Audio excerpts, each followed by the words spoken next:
他这一醒来就犯恶心的症状，到了现在也不见减轻一点。明明刚才只睡了1刻钟不到，蓝忘机看他这样，也不敢再有别的动作，在一边等着他慢慢平复了，才低声问：“可要回去休息？”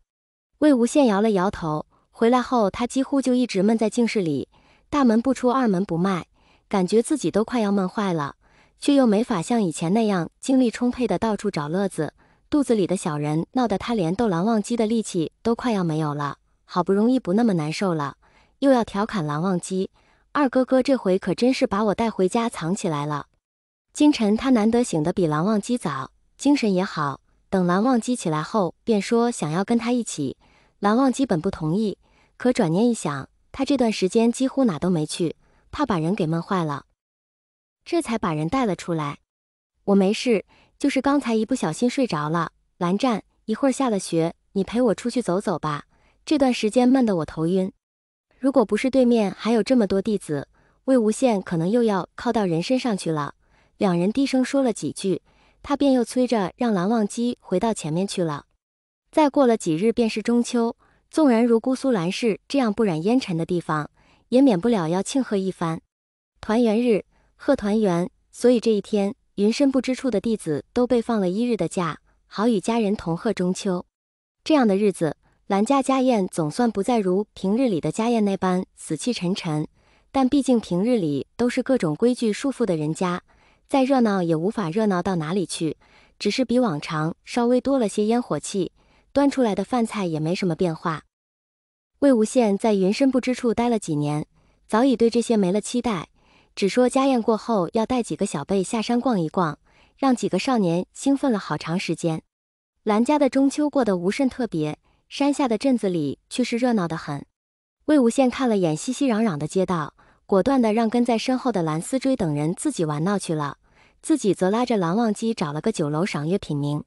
他俩选的楼上雅间刚好可以看到整条街道，也可以看到他们带来的几个小辈在人群中玩乐。魏无羡远远地望了一眼，回头朝蓝忘机道：“本来是想在街上走走的，可今天人尾实太多了些。”这样说着，脸上便极为配合地露出了遗憾不已的神情。蓝忘机闻言，认真地看着他道：“若是想去，我陪你。”魏无羡闻言，弯了眼睛摇头，一只手状似不经意地在小腹上轻轻抚了一下，道：“我可不想让我的含光君被哪家姑娘瞧上了眼，到时候跑到云深不知处喊着飞兰二公子不嫁，可要让我这个柔弱男子如何是好？”“不会。”蓝忘机握着他的手，神情严肃起来：“我们已是道侣。”我说着玩的蓝二哥哥魏无羡将他的手放到自己小腹上，继续道：“小人儿都已经在这里了，我相信我们雅正端方的含光君是不会抛弃我们的。”“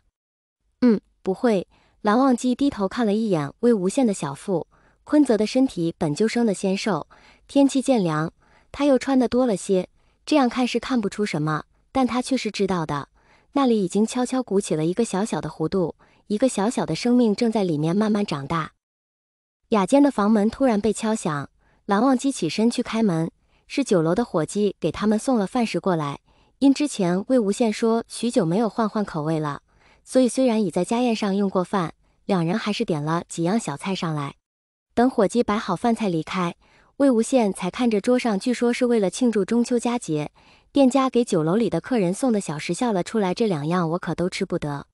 每年中秋之时，螃蟹黄满高肥，是以许多人家都有吃蟹的习惯。另外金秋8月又桂花酒酿造的佳期，桂花又有着富贵吉祥、子孙昌盛好寓意。中秋之夜，于阵阵桂香中仰望月中丹桂，再饮一杯桂花蜜酒，岂不美哉？而这酒楼给送的正是桂花酒和蟹粉粥，酒还好说，粥却是闻都闻不得了。偏偏他这会儿对这些味道敏感得很，那盖子只开了一点口，魏无羡只闻了一会儿就脸色微变，蓝忘机只好赶紧将他端得远远的。“师兄，你看我这样对不对？”“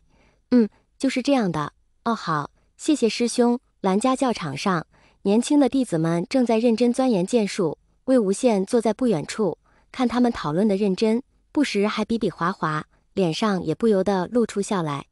今日蓝忘机难得在这个时候有空闲，听魏无羡说想出来走走，便陪着一同出来了，漫无目的的走了一会儿，不知不觉就走到了蓝家教场附近。正好魏无羡说走得久了想要歇歇，蓝忘机干脆就将人带到了教场边上一处不甚起眼的休息处，坐看年轻的蓝家弟子练剑。结果两人刚坐下来没过多久，就有弟子来寻蓝忘机，说是老先生有事要找二公子。可能是没在净室寻着人，去了蓝忘机常去的藏书阁也没找见，最后应该是问了路上看到他们的弟子，几个人一起找过来，动静不小，教场上练剑的弟子们都向他们这边看了过来。这下可好，本来是不想打扰弟子们练剑，才找了这样一个地方，结果现在所有人都知道他俩坐在这里了，